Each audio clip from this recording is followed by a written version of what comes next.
नमस्कार मंडळी, आज आहे बाप्पाचा दुसरा दिवस आणि आज आहे ऋषी पंचमी। आज आमच्या घरी आत्या, काकी, मावशी वगैरे सगळे एकत्र जमतात आणि हा उपवास करतात।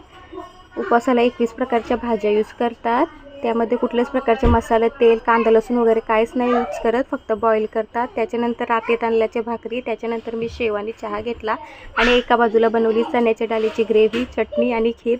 जर तुम्हाला रेसिपी हवी असेल तर नक्की कमेंट करा, मी नक्की तुमच्यासोबत शेअर करील।